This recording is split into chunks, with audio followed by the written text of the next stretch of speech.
जय हिंद दोस्तों। Last lecture में हम लोगों ने डिफरेंशियल इक्वेशन स्टार्ट किया था। डिफरेंशियल इक्वेशन में ऑर्डर और डिग्री क्या होता है ये हम लोग डिस्कस कर चुके थे। आज जो हम लोग डिस्कस करेंगे आज की क्लास में वो formation of differential equation. Formation of differential equation, ठीक। डिफरेंशियल इक्वेशन फॉर्म कैसे किया जाता है? तो डिफरेंशियल इक्वेशन फॉर्म करने का क्या मतलब होता है कि एक फैमिली ऑफ कर्व आपको दिया हुआ है, एक फैमिली ऑफ कर्व दिया है, तो फैमिली ऑफ कर्व में हमेशा क्या होता है, आर्बिट्रेरी कांस्टेंट का इस्तेमाल होता है। मतलब बहुत सारे कर्व हैं, उनकी एक फैमिली है, कुछ प्रॉपर्टीज उसका कॉमन है।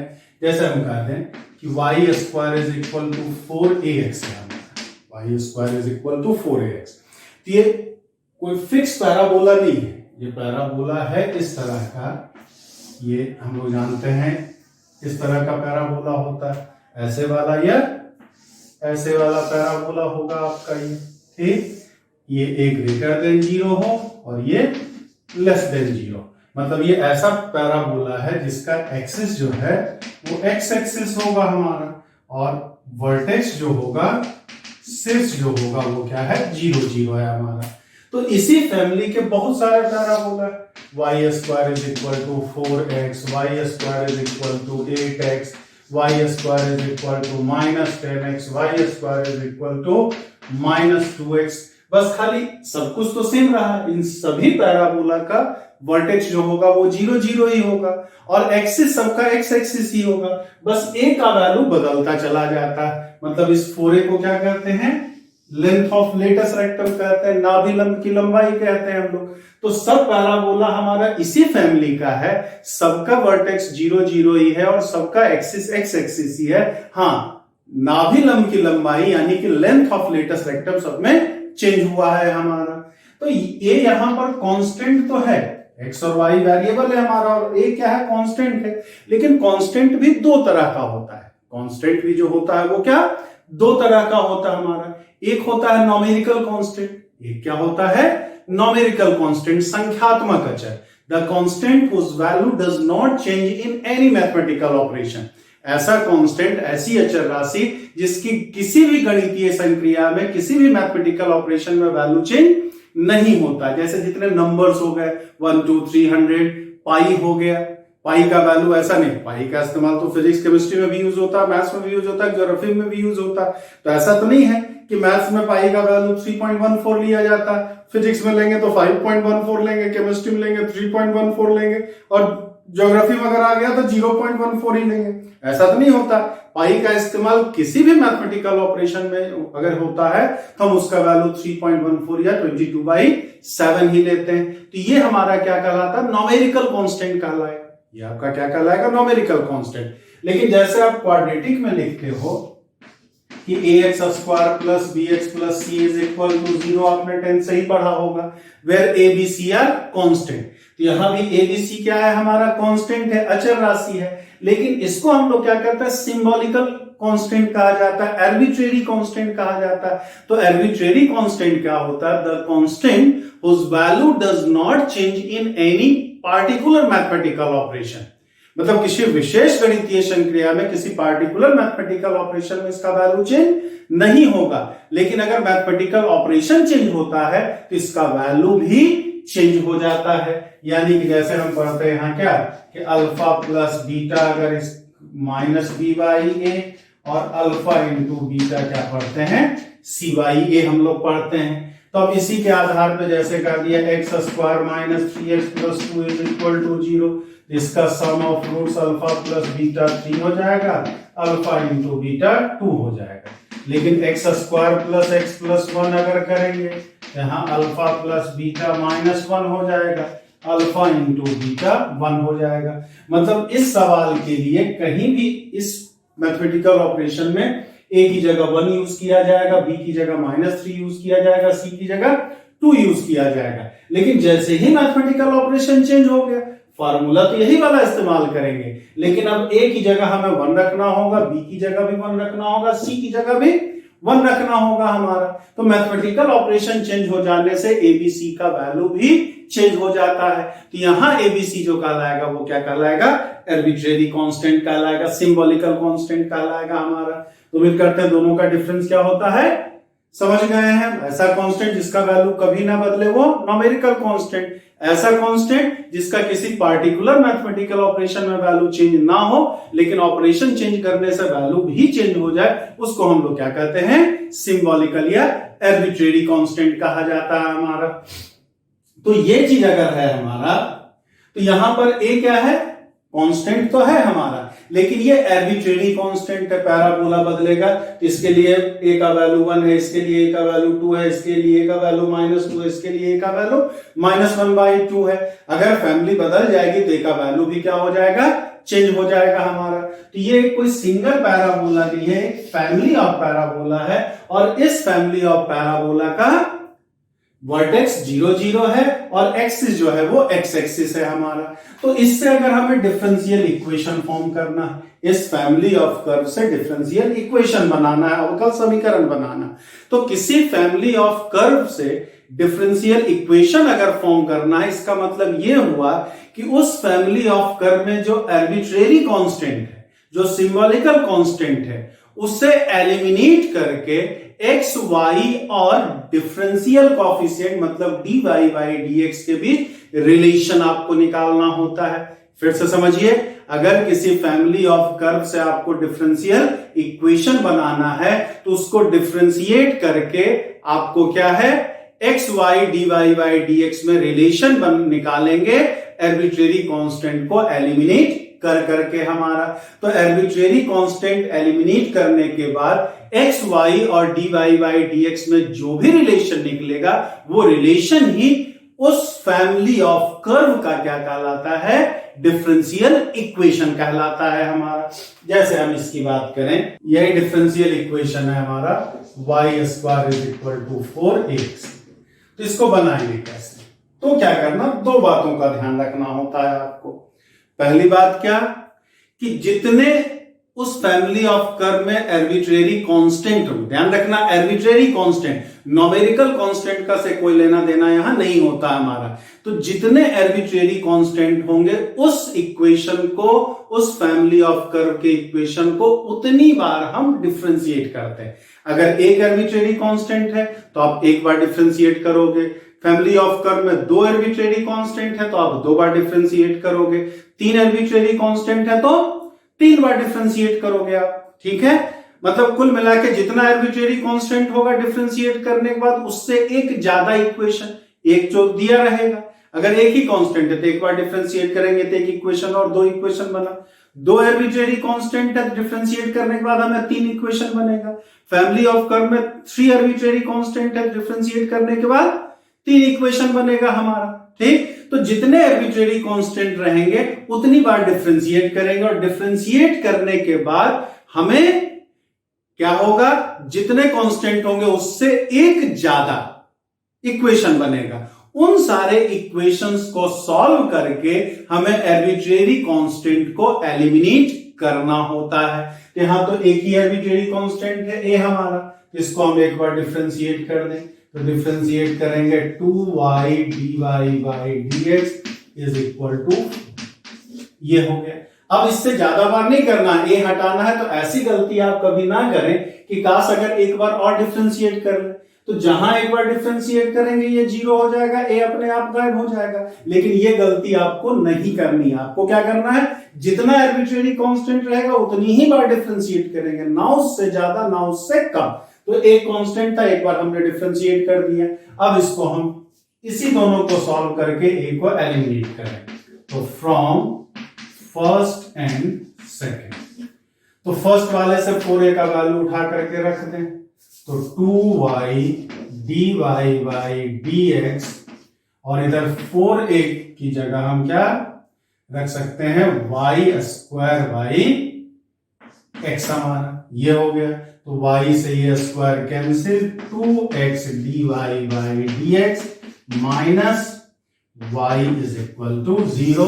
यही इस फैमिली ऑफ पैराबोला का क्या हो गया, डिफरेंशियल इक्वेशन हो गया हमारा। दूसरी चीज जैसे हम ये कहें कि y is equal to a sine x plus b cos x है हमारा, इससे डिफरेंशियल इक्वेशन फॉर्म करना है। तो अब इसमें कितना, दो कांस्टेंट है, आर्बिट्रेरी कांस्टेंट है कि एक और बी हमारा, तो इन दोनों को हम दो बार डिफरेंशिएट करेंगे इसको।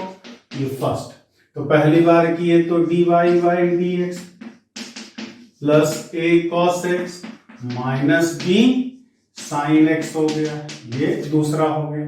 अब दो कांस्टेंट, अब एक ही बार किया था, एक बार और करें तो d square y by dx square minus a sine x minus b cos x, ये थर्ड हो गया हमारा। ठीक, अब करने की जरूरत नहीं, अब इन तीनों की मदद से हमें a और b को क्या करना है, एलिमिनेट करना है। तो फ्रॉम थर्ड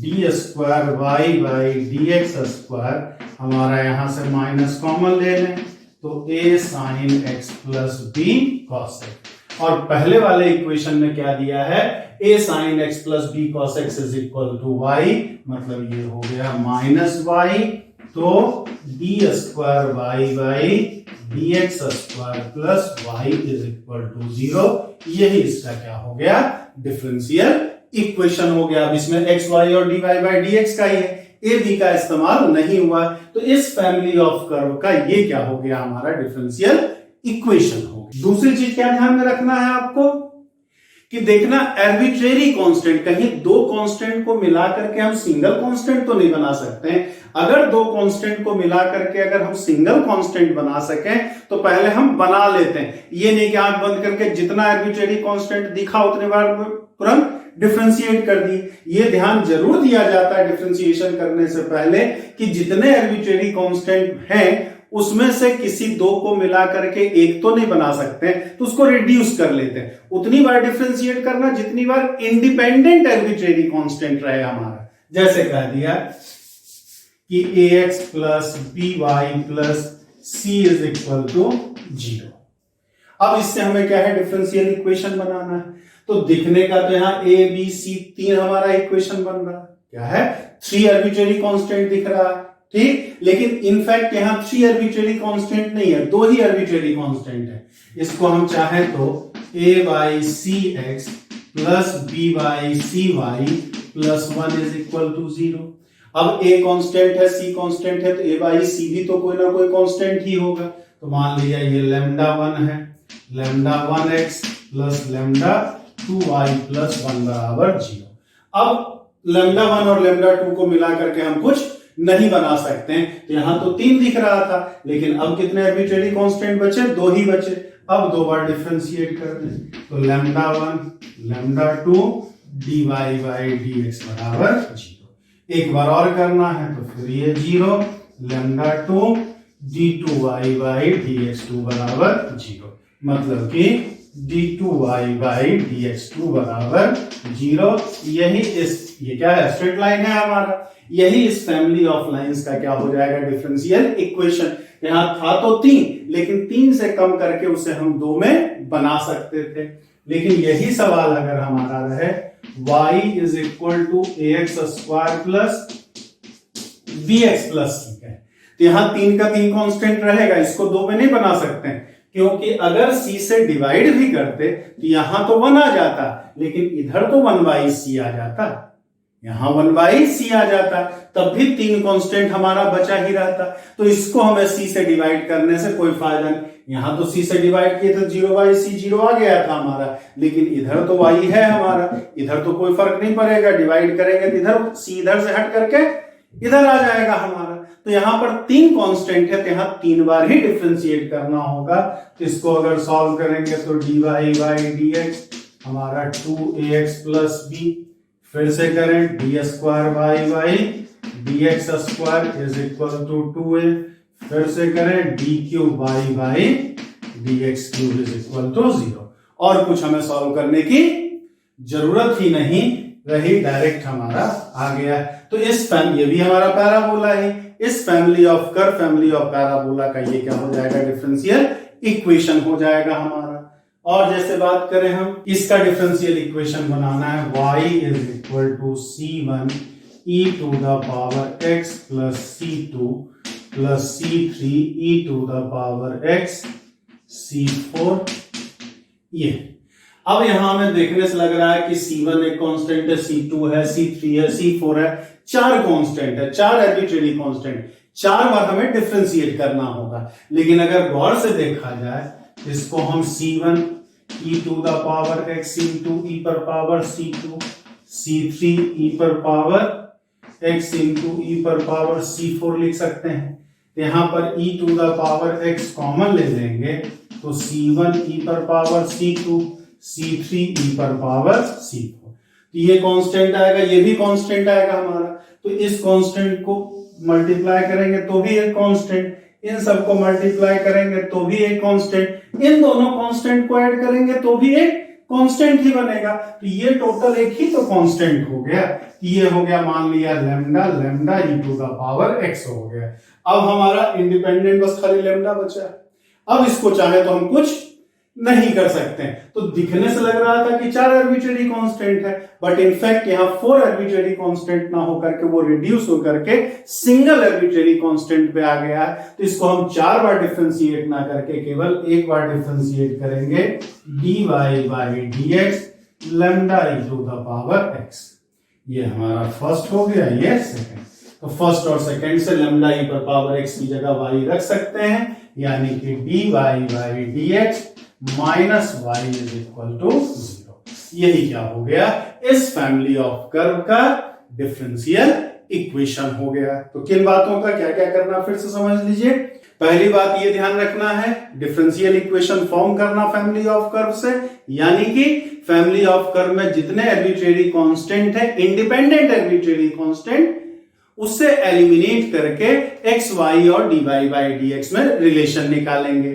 ठीक, इक्वेशन कहां से लाएंगे, एक दिया रहेगा और बाकी सब कहां, जितने आर्बिट्रेरी कांस्टेंट रहेंगे उतनी बार डिफरेंशिएट करेंगे हम। उससे कम बार में हो जाए तो भी नहीं करेंगे, उससे ज्यादा बार लगे तो भी नहीं करेंगे। जितना आर्बिट्रेरी कांस्टेंट लगा एग्जैक्ट उतनी ही बार डिफरेंशिएट आपको करना है। और दूसरी बात क्या ध्यान रखेंगे कि डिफरेंशिएट करने से पहले ये जरूर चेक कर लेंगे कि 2 आर्बिट्रेरी कांस्टेंट को आप मिला करके सिंगल में तो नहीं बदल सकते हैं।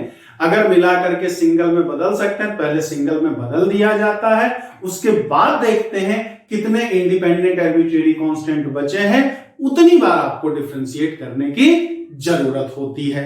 तो चलिए हम कुछ क्वेश्चंस और करते हैं इस पे। Form differential equation, form differential equation of family of curve, family of curve y is equal to a cos of x plus।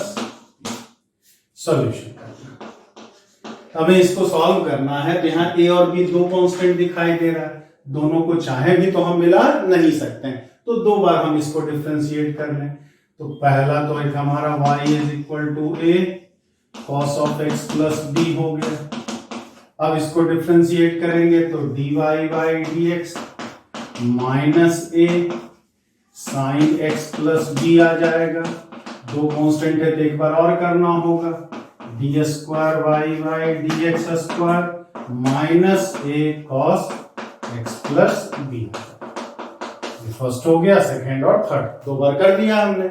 अब इन तीनों की मदद से हमें a और b को हटाना पड़ेगा। तो फ्रॉम फर्स्ट एंड थर्ड से बात करें तो d square y by d x square, पहले वाले में a cos x plus b बराबर कितना है y, तो इसकी जगह हम y लिख सकते हैं। तो ये क्या हो जाएगा माइनस y, यानी कि d square y by d x square plus y is equal to 0।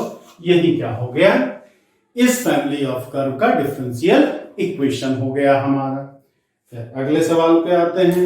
अगला सवाल आपका कह रहा है form differential equation, form differential equation of family of curve, family of अगर y is equal to c into x minus c का whole square where c is parameter, where c is parameter, इसको हमें solve करना है। तो यहां कुल मिला के क्या, एक ही आर्बिट्रेरी कांस्टेंट है c खाली, तो इस c को हमें एलिमिनेट करके x और y के x y और dy बाई dx के बीच रिलेशन निकालना है। तो यहां से y is equal to c x minus c का होल स्क्वायर, ये फर्स्ट डिफरेंशिएट कर देंगे तो dy बाई dx, ये 2c इंटू एक्स माइनस सी। बस, और हम डिफरेंशिएट चाहें तो भी तो नहीं कर सकते क्योंकि एक ही कांस्टेंट c है हमारा, तो एक ही बार डिफरेंशिएट करना था, एक बार डिफरेंशिएशन कर दिया। अब इन्हीं दोनों की मदद से हमें c को क्या करना है, हटाना है, एलिमिनेट करना है। तो squaring both side of equation 2, squaring both sides of equation 2, तो क्या आ जाएगा, dy बाई dx का whole square is equal to 4c square into x minus c का होल स्क्वायर आ जाएगा। ये चीज मिल गया, ये मान लिया हमने तीसरा इक्वेशन। तो फ्रॉम फर्स्ट एंड थर्ड की बात करें, तो फ्रॉम फर्स्ट एंड थर्ड को हम क्या लिख सकते हैं, dy बाई dx का whole square is equal to 4c square को हम 4c into c x minus c का होल स्क्वायर लिख सकते हैं। तो c into x minus c के होल स्क्वायर को क्या लिखा जा सकता है, y, ये चौथा। अब अगर कहीं से हम c का वैल्यू निकाल के रख लें तो हमारा काम बन जाएगा, बस c की हमें जरूरत है।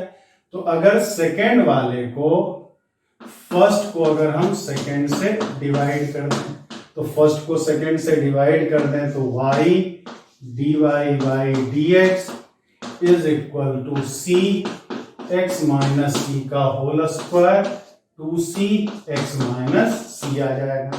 तो c और c cancel, x minus c से स्क्वायर कैंसिल, तो x माइनस सी बराबर क्या आ गया, 2y upon dy by dx।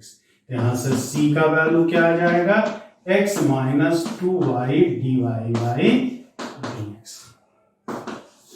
अब ये पांचवें से जो c का वैल्यू आया है उठा करके यहां रख दें हम, तो dy बाई dx का whole square is equal to 4y c की जगह x minus 2y dy by dx हो गया। अब इसको सॉल्व कर लें तो एलसीएम ये dy बाई dx पर पावर 3 हो गया, 4y x dy by dx minus 2y। अब यहां पर इसमें हमारा c का कोई इस्तेमाल नहीं है, c हटने के बाद x y और dy बाई dx में ये रिलेशन मिला। यही रिलेशन इस फैमिली ऑफ कर्व का क्या कहलाएगा, डिफरेंशियल इक्वेशन कहलाएगा। मतलब जितना आर्बिट्रेरी कांस्टेंट है आपको उतनी बार ही डिफरेंशिएट करना, ना उससे कम ना उससे ज्यादा होगा। तो डिफरेंशिएट करने के बाद जितना इक्वेशन बनेगा और जो दिया गया इक्वेशन है उन्हीं सब की मदद से आपको x y और dy बाई dx को एलिमिनेट कर सकते हैं। अब कैसे एलिमिनेट करते हैं वो आपकी समस्या होगी, वो आपके प्रैक्टिस पे डिपेंड करता है। जैसे पहला अभी तक जो कुछ सवाल देखे बड़े आसानी से लग गए थे, इसमें थोड़ी सी कठिनाई हुई, तो ये चीज आपके प्रैक्टिस से ही आ सकता है। अगला सवाल है हमारा, find the differential equation, find the differential equation of family of curve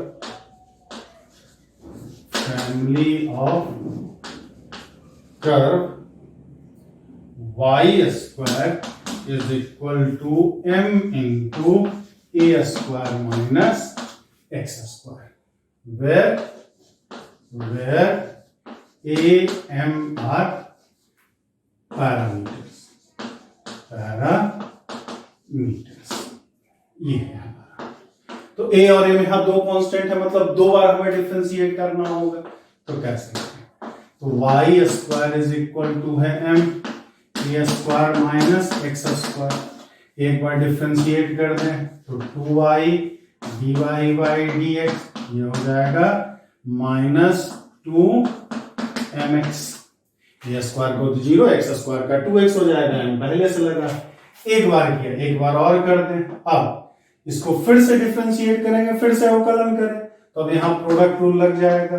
2y को कांस्टेंट लिया, dy बाई dx का differentiation d square y by dx square. अब की बार 2 dy by dx dy by is equal to -2।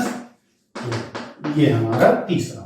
अब हमें ये लेके एक बार और कर देते थे, हम हो गया काम खत्म हमारा। लेकिन अब डिफरेंशिएट नहीं कर सकते हैं क्योंकि 2 आर्बिट्रेरी कांस्टेंट था और 2 बार हमने डिफरेंशिएट कर लिया है। तो अब इन्हीं तीनों की मदद से हमें m को हटाना होगा, जिससे 2 2 और 2 तो सब कैंसिल हो जाएगा, या रहने दीजिए 2 भी, 2 आप रहने दीजिए। अब यहां से -2m है और दूसरे वाले में 2mx दिया, तो दोनों साइड अगर x से मल्टीप्लाई कर दिया जाए हमारा तो क्या आ जाएगा 2xy d square y by d x square plus 2x dy by dx का whole square is equal to -2mx। अब दूसरे वाले में से -2mx की जगह क्या दिया है 2y dy बाई dx, तो दूसरे वाले से -2mx की वैल्यू उठा करके यहां रख देंगे हम। क्या मिल जाएगा 2xy d square y by d x square plus 2x dy by dx का whole square is equal to 2y dy by dx। तो 2 कैंसिल कर दीजिए सर, हमारा क्या मिल गया x common y d square y by d x square plus dy by dx का whole square is equal to y dy by dx। यही क्या हो गया हमारा इस दिए गए फैमिली ऑफ कर्व का डिफरेंशियल इक्वेशन हो गया। चलिए अगले सवाल पे आते हैं हम लोग। करा find the differential equation, find the differential equation of family of curves,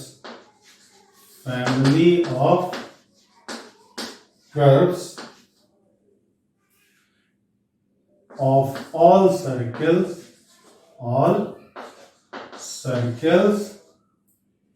touching y-axis at origin.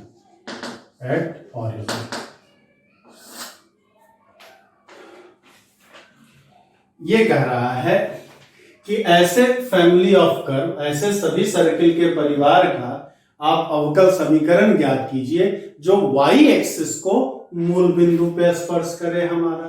तो क्या हो जाएगा, यहां से कोऑर्डिनेट आपको आना चाहिए।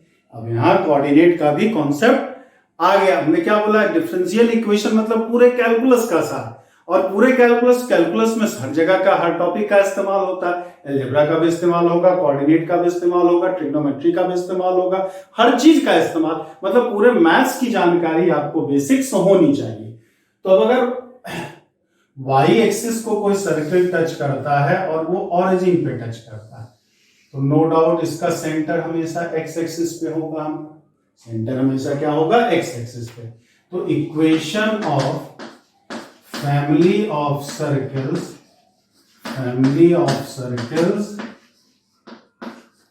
Touching y axis at origin क्या हो जाएगा, x square plus y square minus c x बराबर 0। ठीक, सेंटर इसका हमेशा एक्स एक्सिस पे होगा। जनरल इक्वेशन जो सर्किल का लिखते हैं वो x square plus y square plus 2gx plus 2fy plus c बराबर 0 लिखते हैं। तो ओरिजिन से पास कर रहा है तो c तो 0 ही होगा, और y एक्सिस को टच कर रहा है हमारा, y एक्सिस को टच कर रहा है तो c बराबर क्या होता है f स्क्वायर। तो c अगर 0 तो f भी 0, तो यहाँ ये भी 0 है, ये भी 0 है, खाली इस वाले की जगह 2g कांस्टेंट हमने c ले लिया, तो ये हो गया। अब यहाँ एक आर्बिट्रेरी कांस्टेंट c है, तो इस c को हमें क्या करना होगा, एलिमिनेट करना होगा, तो डिफरेंशिएट कर दे। ये फर्स्ट इक्वेशन, तो 2x plus 2y dy by dx minus c बराबर 0 हो गया। ये दूसरा इक्वेशन। अब इन दोनों की मदद से हमें क्या करना होगा, c को एलिमिनेट करना होगा। तो c का मान यहां से उठा करके पहले रख दें, from first and second, x square plus y square minus x, और c की जगह क्या लिख सकते हैं, 2x plus 2y dy by बराबर 0। यहां से c का मान उठाया दूसरे वाले से और पहले वाले में हमने पुट कर दिया।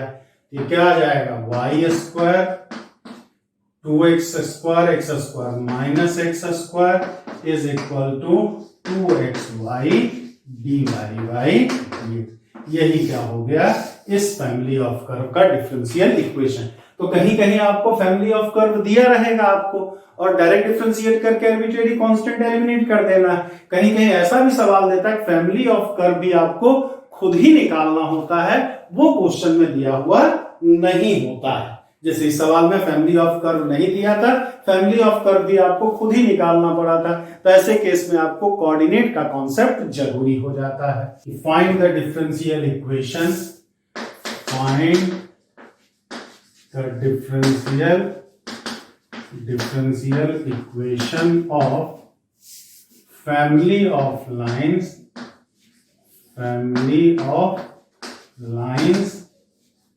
passes through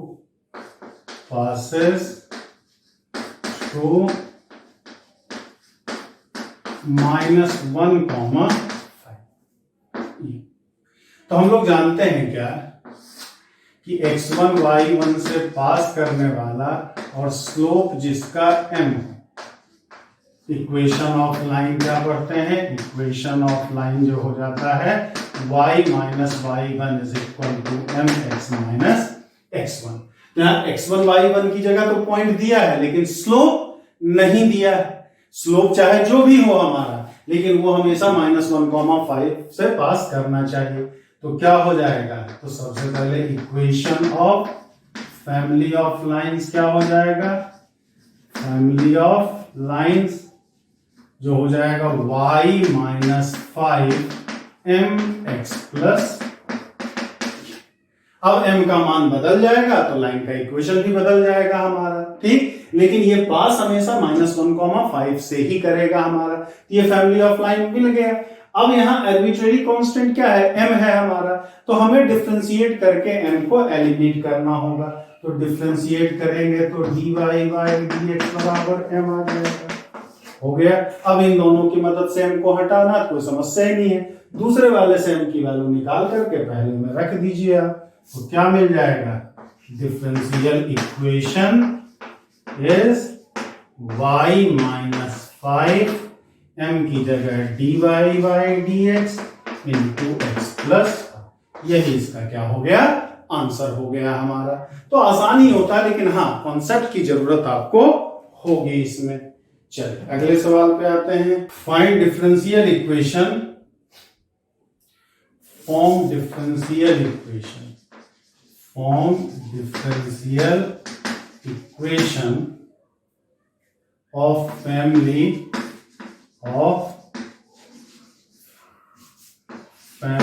of parabolas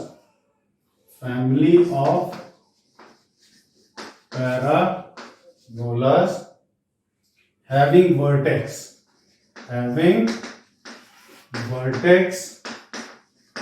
at origin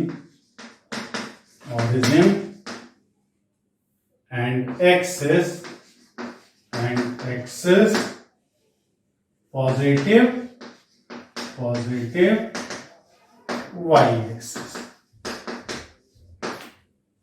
तो सॉल्यूशन क्या हो जाएगा, पॉजिटिव y एक्सिस है, मतलब इस तरह वाला पैराबोला हमारा, इस तरह वाला पैराबोला का इक्वेशन क्या हो जाएगा, y is equal to kx square, y बराबर x स्क्वायर वाला फॉर्म ही ऐसा बनता है। तो ये हमारा फैमिली ऑफ कर्व हो गया। डिफरेंशिएट कर देंगे तो dy बाई dx बराबर 2kx आ जाएगा। इन दोनों की मदद से हमें क्या करना है, k को हटाना है। तो k का यहां से वैल्यू निकाल करके रख दें, dy बाई dx 2k की जगह y by x square into x, ये कैंसिल हमारा, x dy by dx is equal to 2y। यही हमारा क्या हो गया, इस फैमिली ऑफ कर्व का डिफरेंशियल इक्वेशन हो गया हमारा। तो बड़ा आसान सा ही चीज है आपका, बस थोड़ा सा कॉन्सेप्ट आपको चाहिए होता है। अगले सवाल पे find differential equation, find differential equation of family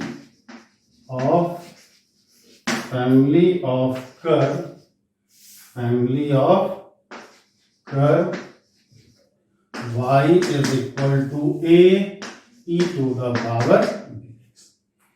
अब यहां हमारा क्या है, इक्वेशन है y is equal to a e to the power bx। तब यहाँ a और b दो कांस्टेंट है, अलग अलग कर नहीं सकते, दोनों मिला के एक कर नहीं सकते हैं, तो हमें दो बार डिफरेंशिएट करना होगा। पहली बार करें तो dy by dx is equal to a e to the power bx into b आ गया। अब इसकी जगह पर हम फिर y लिख सकते हैं, तो from first and second dy by dx is equal to क्या लिख सकते हैं, y इंटू b लिखा जा सकता है।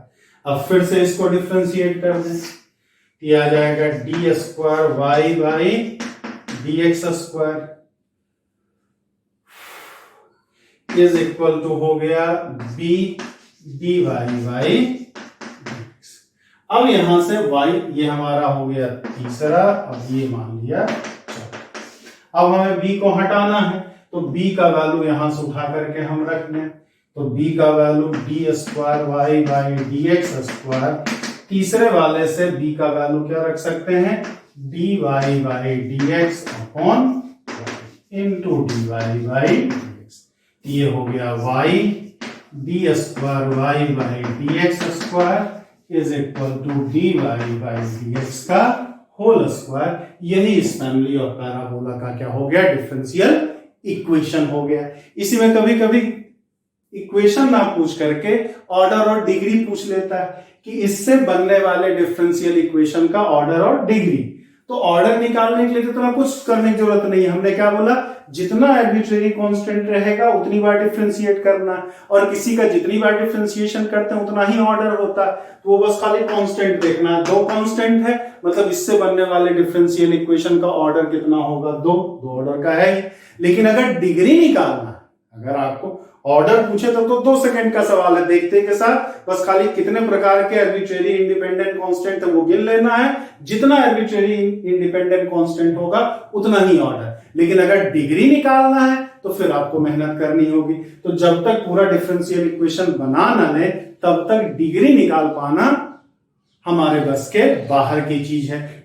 ऑर्डर निकालने के लिए देखते एक साथ बता सकते हैं, लेकिन डिग्री निकालने के लिए इतनी मेहनत करनी होगी। तो इसका ऑर्डर 2 और डिग्री जो होगा वो कितना, हाईएस्ट ऑर्डर डेरिवेटिव का हाईएस्ट पावर इसमें 1 है, तो इससे बनने वाला डिफरेंशियल इक्वेशन सेकेंड ऑर्डर का होगा और 1 डिग्री का होगा। तो उम्मीद करते हैं डिफरेंशियल इक्वेशन फॉर्म कैसे किया जाता है इन बातों को आप समझ गए होंगे। तो नेक्स्ट लेक्चर में जो हम लोग डिस्कस करेंगे डिफरेंशियल इक्वेशन को सॉल्व कैसे करते हैं। ये तो हो गया कि फैमिली ऑफ कर्व दिया, डिफरेंशियल इक्वेशन बनता कैसे है। अब इसी का उल्टा डिफरेंशियल इक्वेशन ही दे दिया हो तो आपको उसका सॉल्व करके फैमिली ऑफ कर्व निकालना होता है। तो डिफरेंशियल इक्वेशन बनाने के लिए हमें डिफरेंशिएट करने की जरूरत होगी, और अगर डिफरेंशियल इक्वेशन दिया है उल्टा फैमिली ऑफ कर्व चाहिए तो अब हमें उसे इंटीग्रेट करने की जरूरत होगी। तो नेक्स्ट लेक्चर में डिफरेंशियल इक्वेशन का सॉल्यूशन कैसे होता है इन बातों को डिस्कस करेंगे। जय हिंद, जय भारत।